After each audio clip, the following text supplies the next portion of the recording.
اور ہم پھر کہتے ہیں کہ اللہ سے ڈرتے رہو، بے شک اللہ تمہارے سب اعمال سے خبردار ہے۔ اور ان لوگوں جیسے نہ ہو جانا جنہوں نے اللہ کو بھلا دیا تو اللہ نے انہیں ایسا کر دیا کہ وہ خود اپنے آپ کو بھول گئے۔ یہی لوگ ہیں نافرمان۔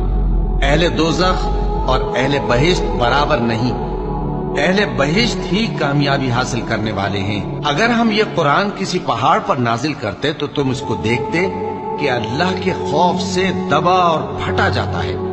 اور یہ مثالیں ہم لوگوں کے لیے بیان کرتے ہیں تاکہ وہ غور کریں۔ وہی اللہ ہے جس کے سوا کوئی معبود نہیں، پوشیدہ اور ظاہر کا جاننے والا، وہ بڑا مہربان ہے، نہایت رحم والا ہے۔